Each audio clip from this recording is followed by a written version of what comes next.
इतनी बड़ी तादाद में आज आपका यहाँ पर जमा होना इस बात का पैगाम देता है कि इंशाअल्लाह ताला ओखला की अवाम ने ये फैसला कर लिया है कि इस असेंबली के इंतखाबात में वो तब्दीली चाहते हैं और यहाँ से इंशाअल्लाह ताला जब आप वोट डालने जाएंगे तो मुझे यकीन है कि आप मजलूम का साथ देंगे, आप जालिमों को हराएंगे, आप नाइंसाफी करने वाली दोनों पार्टी और हुकूमतों को सबक सिखाएंगे और आप जो जेल में जो हमारे लोग सड़ रहे हैं पिछले 5 साल से, उन बेजुबानों की आवाज आप बनकर 5 तारीख के दिन पतंग के निशान पर बटन दबाएंगे।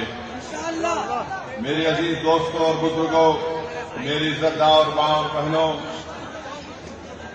बहुत से लोग इस बात का सवाल कर रहे हैं कि मजलिस ने 2 उम्मीदवार जो दिल्ली के असेंबली इंतखाबात में उतारे हैं वो जुडिशियल कस्टडी में हैं। आखिर इनको क्यों उम्मीदवार बनाया गया? लोग बहुत से तबसरे भी कर रहे हैं, बात तो मनगढ़ंत बातें करती हैं और जो इस तरह की बकवास करते हैं वो कानून को नहीं जानते और उनके दिलो दिमाग में एक नफरत भरी हुई है। भारत के कानून के लिहाज से शिफा और ताहिर साहब इलेक्शन लड़ सकते हैं, इसीलिए असदुद्दीन ओवैसी ने इन दोनों को मजलिस इत्तेहादुल मुस्लिमीन का उम्मीदवार बनाया है। अब जो लोग बीजेपी, आप और दूसरी पार्टियों के लोग अखबारात और मीडिया से बात करके कह रहे हैं कि इनके ऊपर फुला दफात लगी हुई है, मैं उन लोगों से पूछना चाहता हूं, भारत की पार्लियामेंट में करीब 250 ऐसे एमपी जीत कर आए हैं जिन पर बहुत सीरियस क्रिमिनल केसेस हैं। 250 में से 170 के ऊपर रेप का मुकदमा है, एमपी है, मर्डर का मुकदमा है, एमपी है, अटेम्प्ट टू मर्डर का मुकदमा है, एमपी है, किडनैपिंग का केस है, एमपी है, महिलाओं के खिलाफ केसेस है, एमपी है।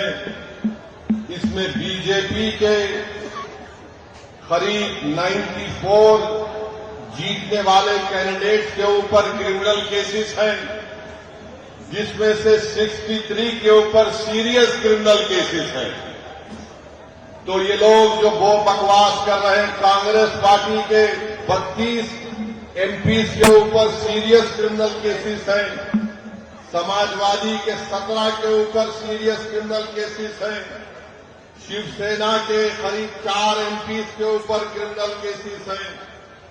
ये लोग इलेक्शन जीतकर भारत की सबसे बड़ी पंचायत में बैठे हुए हैं और जो कुछ नहीं किए उन पर झूठा एक मुकदमा लगाकर 5 साल से उनको जेल में रखकर अगर कोई तबसरा कर रहा है कि ये इलेक्शन क्यों लड़ रहे हैं, उन तमाम लोगों से मैं कह रहा हूं कि तुम चुल्लू भर पानी में डूब मरो बेशर्मो।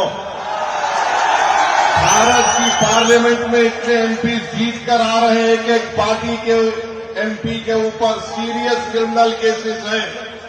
तुमको वो दिखाई नहीं देता क्योंकि जिसका नाम शिफा है, जिसका नाम ताहिर है, तुमको वही नजर आता। इससे तुम्हारी तंग नजरी का इजहार होता है। हम बराबर टिकट दिए, पहली मर्तबा नहीं दिए हैं, फिर से देंगे। अगर जो कोई सरकारें किसी के ऊपर जुल्म करेगी और नाहक उनको जेल में डालेगी, तो जमहूरियत का तकाजा ये भी है कि आप उन बेजुबानों की आवाज बने।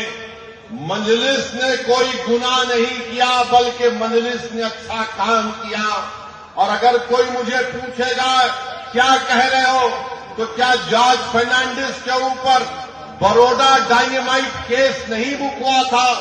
बिहार के मुजफ्फरपुर से जेल में बैठकर जॉर्ज फर्नांडिस इलेक्शन जीते, तो इंशाअल्लाह ताला शिफा भी जेल में बैठकर ओखला का इलेक्शन जीतेगा और एमएलए बनेगा इंशाअल्लाह ताला।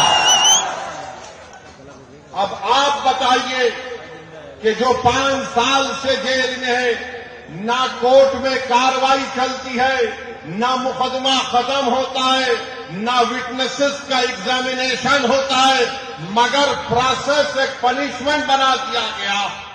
शिफा जेल में क्यों है और केजरीवाल जेल के बाहर क्यों है? शिफा जेल में क्यों है? अमानतुल्लाह को बेल क्यों हो गई? सिसोदिया को बेल क्यों हो गई? शिफा को बेल क्यों नहीं होती?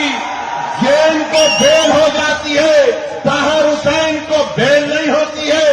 बताओ कौन किससे मिला हुआ है, ये आपको 5 तारीख के दिन तय करना है। मेरे अजीज दोस्तों और बुजुर्गों, मुख्यमंत्री जेल में था 6 महीने, छोटा रिचार्ज केजरीवाल 6 महीने शराब के केस में जेल में था, और आज 6 महीने के बाद निकलकर मुख्यमंत्री बनकर जेल में था और शिफा जेल से इलेक्शन लड़ रहा है। हमारी बहन आवाम के दरमियान में आकर अपने मासूम बच्चे और अपने शौहर के लिए बेबसी का इजहार कर रही है, तो जनता को तय करना है। अगर केजरीवाल इलेक्शन लड़ सकता है और जीतने का दावा कर सकता है, तो ओखला की आवाम में अगर हमीयत है, और अगर ओखला की आवाम में हमीयत है, मुझे यकीन है, अगर आप में हरारत है, अगर आपके दिलों में एक बेदारी है, तो आपको 5 तारीख के दिन के खिलाफ रहम करना पड़ेगा। इस देश में अगर केजरीवाल को बेल हो सकती है और इलेक्शन लड़ सकता है 6 महीने के बाद, तो शिफा को हम जेल में बिठाकर इलेक्शन जिताएंगे। ये जमहूरियत की कामयाबी होगी। अगर नरेंद्र मोदी के पार्टी में ऐसे 90 एमपी हैं जिन पर क्रिमिनल केसेस है, तो मजलिस ने कोई गुनाह नहीं किया, कानून इजाजत देता है। हमने अपने उम्मीदवारों को मैदान में उतारा। जो लोग आम आदमी पार्टी के कह रहे हैं नहीं वोट कटेगा, अरे 94 से लेकर 2019 तक यहां से अल्पसंख्यक समाज का उम्मीदवार एमएलए बना। अब तुमको बीजेपी कैसे याद आ गई? तुमको ईडी पकड़ के लेके गई, तुम कौन सी चाय पीकर बेल हासिल करे हमको बताओ। तुमको बेल कैसे मिल जाती है, शिफा को क्यों नहीं मिलती? तुम्हारे आका केजरीवाल को 6 महीने के बाद बेल मिल जाती है, शिफा को क्यों नहीं मिलती? सिसोदिया 16 महीने जेल में बेल मिल गई, जैन जेल में बेल मिल गई। बताओ कहीं तुम कुछ सेटिंग तो नहीं कर लिए? तुम मुझ पर इल्जाम लगाते हो और आज हम मजलिस उम्मीदवार खड़ा करें तो नहीं बीजेपी जीत जाएगी। अरे ओखला की वोटर लिस्ट केजरीवाल तेरे मुंह पे फेंक कर कह रहा हूं, यहां से सिपाही जीतेगा इंशाअल्लाह। ये डराने का काम मत करो। आप आम आदमी पार्टी के लोगों नहीं बीजेपी आ जाएगी।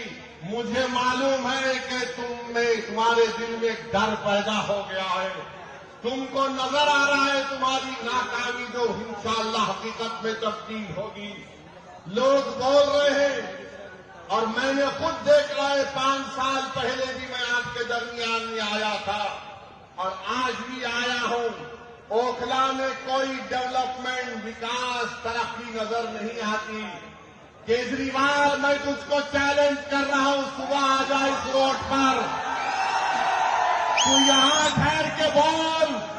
सुबह 9 बजे आ जा केजरीवाल, मैं भी आता हूं। तुमको एक आवाज सुनाई देगी, पानी ले लो, पानी ले लो, पानी ले लो। पहली मंजिल पर कहा जाएगा 25 रुपये, दूसरी मंजिल पर 30 रुपये। अरे मफलर कितना झूठ बोलेगा तू, कितना झूठ बोलेगा। पानी फ्री कर दिया, बिजली फ्री कर दिया, पुला फ्री कर दिया। मोदी जी भी बोल रहे ये फ्री लो, वो फ्री लो। ये क्या इनके अब्बा के अकाउंट से दे रहे हैं? फ्री लो, फ्री लो। ये जनता का पैसा है, मगर ओखला की आवाम तुमको पानी फ्री में मिलने का दावा केजरीवाल और मोदी कर रहे हैं। मेरी माँ और बहनों, तुम्हारे अकाउंट में से पैसे डालने का वादा कर रहे हैं, मगर 5 तारीख के दिन तुमको याद रखना पड़ेगा कि ना शिफा फ्री है, ना ताहिर फ्री है, ना सैफी फ्री है, से कई लोग फ्री नहीं है। ये लोग फ्री नहीं है, मगर दावा तो बहुत करते हैं केजरीवाल पानी नहीं पहुंचा सके यहाँ पर, हम ऐसा कर देंगे। बड़े बड़े बुलंदबाज दावे करते हैं, आओ केजरीवाल ओखला में तुमको माउंट एवरेस्ट हम दिखाते हैं, जो तुमने यहाँ पर कचरा बकट एक पहाड़ बनाकर रख दिया। यहाँ ओखला में आप मेरी बात से अगर मुत्तफिक है तो हाथ उठाकर कहिए, अभी नहीं, बोलने के बाद। 1 गज जमीन की कीमत कितनी है? 3 लाख के ऊपर है ना, 3.5 लाख के करीब है। 3-3.5 लाख। 100 गज का फ्लैट 60 लाख के ऊपर है। बताओ फिर यहां पर डेवलपमेंट क्यों नहीं हुआ? जब इतनी महंगी जमीन है, इतने महंगे फ्लैट दिखते हैं, तो फिर यहां पर डेवलपमेंट क्यों नहीं हुआ? 10 साल से केजरीवाल मुख्यमंत्री हैं, सब जगह डेवलपमेंट हो रहे हैं। अरे केजरीवाल, जो आज गलियों में मैं पैदल चला, तुम 10 मिनट चलकर दिखाओ। मुझ पर तो आज फूल बरसाए गए, तुम पर चप्पलें बरसाए की आवाज। इतने खड्डे यहाँ पर है, इतने खड्डे यहाँ पर है, गंदगी है, ना सफाई का कोई इंतजाम है, और 10 साल से बाजा बजा रहे। याद रखो, ओखला की आवाम, मोदी और केजरीवाल दोनों भाई भाई हैं, एक सिक्के के 2 रुख हैं। इनमें कोई फर्क नहीं है, बिल्कुल कोई फर्क नहीं है। इनकी सोच से ये दोनों आरएसएस से निकले हैं। एक आरएसएस की शाखा से निकला, एक आरएसएस के इंस्टीट्यूट से निकला। इन दोनों में कोई फर्क नहीं है। हिंदुत्व की बात दोनों करते हैं। अरे बोलो, तुम्हारी जबान पे कभी नाम आया 5 साल में ताहिर हुसैन का? यही ताहिर हुसैन के मकान के ऊपर मौजूदा मुख्यमंत्री, ये बरसर इक़्तिदार पार्टी के कई लोग ताहिर हुसैन के घर पर बैठकर कहते थे खाना खिलाओ। और जब ताहिर हुसैन जेल को चला गया तो तुमने उसकी तरफ देखना तो छोड़ो, तुमने उसका नाम तक नहीं लिया। बताओ मैंने कौन सा गुनाह किया? कौन सा गुनाह हमने किया? अगर हम जो लोग आज जेल की 4 सलाखों के पीछे, उन दीवारों के पीछे जिनको खामोश और गुमनामी की जिंदगी में डाल दिया गया था, मंजलिस यही चाहती है कि तुम जेल में डालोगे तो हम उनको जनता में लाके खड़ा करेंगे इंशाअल्लाह। उनको अगर बेल नहीं मिलेगी तो वोट के जरिए उनको हम कामयाब करेंगे इंशाअल्लाह। ये अदालत इंडिपेंडेंट है, हम इसकी इज्जत करते हैं, मगर उन सरकारों ने उनको जेल में डाला था। कानून का इस्तेमाल सरकार ने किया, और क्या गलती थी शिफा की कि CAA का एहतजाज शिफा ने करवाया था। बहुत अच्छा किया। डेमोक्रेसी में, जमहूरियत में एहतजाज होना चाहिए, मगर निशाना किसको बनाया गया था? जब शाहीन बाग का यह एहतजाज जो पूरे मुल्क के लिए एक मशाले राह बन गया था, यही केजरीवाल ने कहा था ये बीजेपी स्पॉन्सर्ड है। ओखला की आवाम, आज आपके पास एक मौका आ रहा है कि जिन्होंने आपके एहतजाज को बीजेपी स्पॉन्सर्ड कहा था, आप अपने वोट के जरिए उनको आपको जवाब देना है।